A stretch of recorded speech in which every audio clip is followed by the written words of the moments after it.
Hey guys, it's Stephen here, back with another video. How you all doing today? I thought I'd bring back the 5 Things Learned series. After last weekend's video, everyone was saying in the comments I should bring it back, so here it is with a fancy new intro and new graphics at the bottom and all that kind of stuff. But what I say as ever, thank you to OneFootball for sponsoring this channel.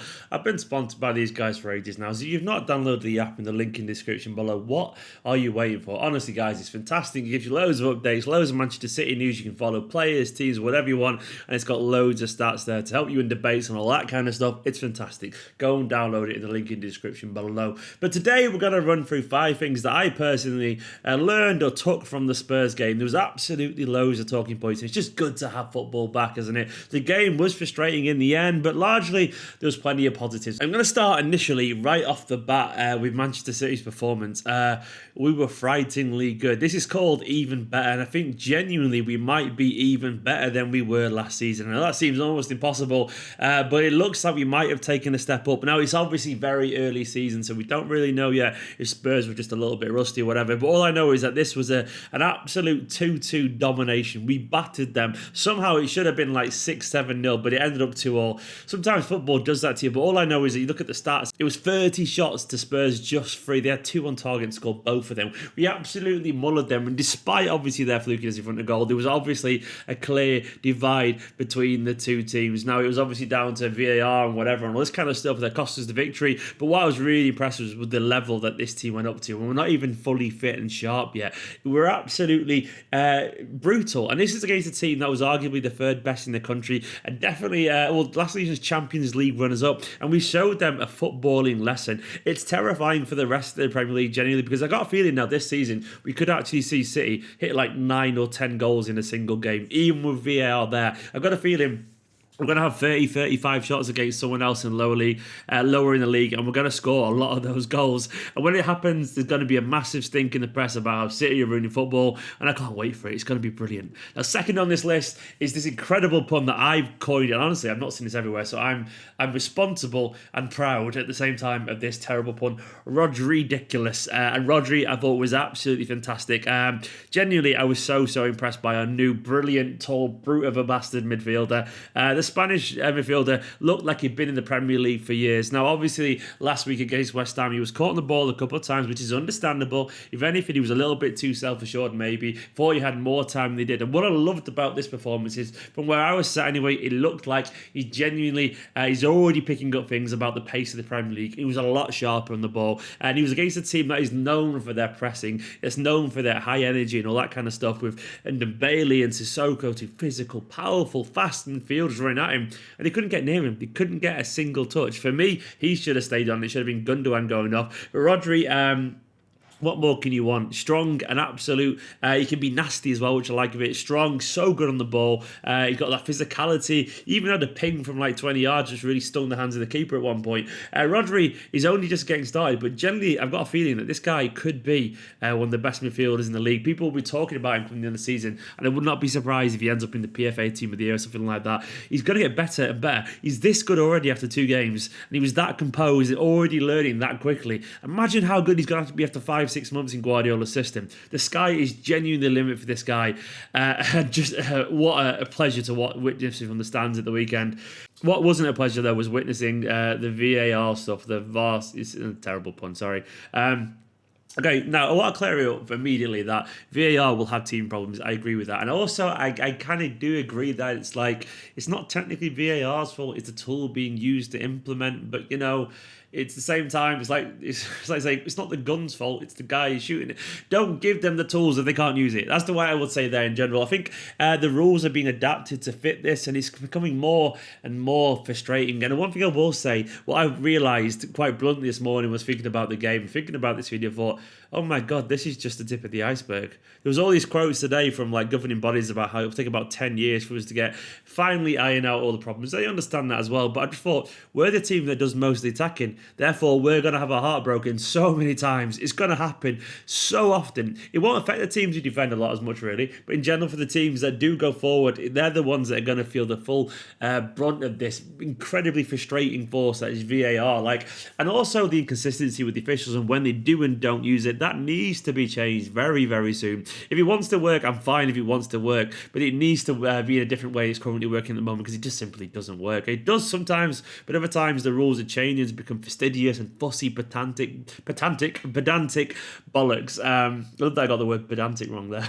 The irony. But VAR, as it is, it's going to get more frustrating.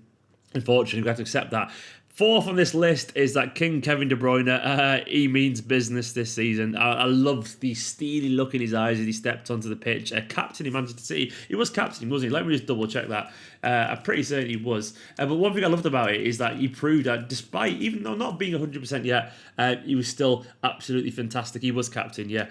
And don't you just love to see that Kevin De Bruyne as captain of Manchester City? He was absolutely fantastic. And what I love about it, even he was this good, and I'm still convinced he's not fully fit yet. There were certain signs towards the end of the game when he was definitely running on fumes. He was walking about a lot more. Doesn't have quite the energy and that consistency to his game yet so far this season that will kind of let him be devastating for 90 minutes. Guardiola talked a lot as well about how at the moment this is Manchester City's pre-season. They're still getting fitness, and some of the players will take a while to get up to the sharpest. But look what he can still do with the ball. Two instinctive, absolutely instinctive assists. He could have had a hat-trick of assists. Could have had a goal or two as well with some of his shooters a little bit wayward, unfortunately. But he's still nowhere near his best. He's still not as sharp as yet, and he still is this good. Kevin De Bruyne, in my opinion, is trying to make up for lost time, because last season, as we all know, was an immensely frustrating one for him. Barely got running. He barely got off the ground this season. And I think he's the kind of guy that literally lives and breathes football. It is his lifeblood. It is the thing that courses through his veins. And Kevin De Bruyne cares about this club. He cares about the teammates. And he showed just how good he could be. He was absolutely toying with Spurs at times. Him and Bernardo Silva together, their link-up play with Kyle Walker bombing forward, absolutely majestic. And I think Kevin De Bruyne this season could be on the verge of something very, very special. If he stays fit, fingers crossed, touch wood and all that kind of stuff. He could be Manchester City captain as well in the future for a long time. And I thought he really rose to the occasion at the weekend. And finally, and not least, Gabriel Jesus. I was really, really impressed with his little cameo. I know Aguero was decent at the weekend. He wasn't that bad. He did look a little bit rusty at times. He got his goal, though.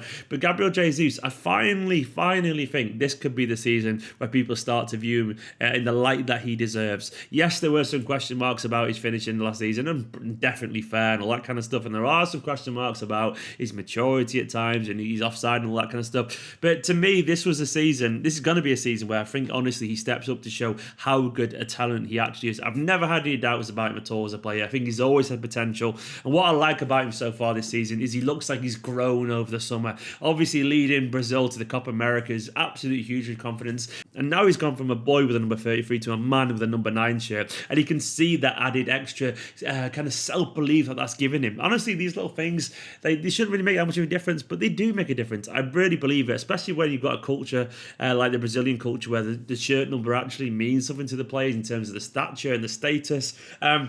Being number 9 for a Brazilian striker is actually an important thing. And when he came on yesterday, he added such a drive and energy, and he was cruelly robbed of a goal. And he's always robbed of goals. His 2 goals he's been robbed so far that have been very cruel. Against West Ham, another one, obviously with the offside with Sterling, and this one, it could be on a couple more goals, and he would have deserved them. I think, I'm not going to write off Aguero yet, of course, because Aguero will get sharper, he'll get fit and all that kind of stuff, and he'll be absolutely fantastic. He always takes about 5-6 games to get where he wants to be. But this generally could be Gabriel Jesus' season.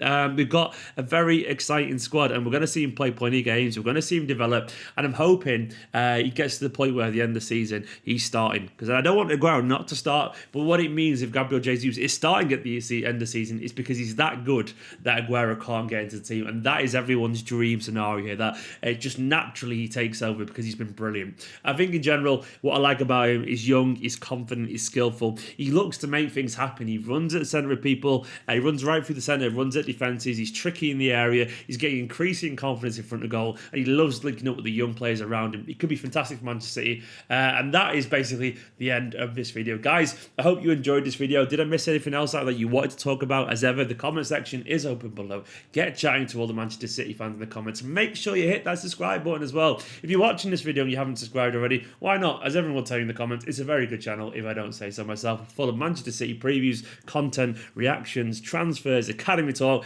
absolutely loads. So hit that subscribe button. Thank you as ever to my latest patrons to help support this channel, patreon.com/Esteemed Company if you want to get involved. And I'll be back tomorrow or Wednesday with another video. Go check out the match reaction as well. Subscribe, comment, like in a bit.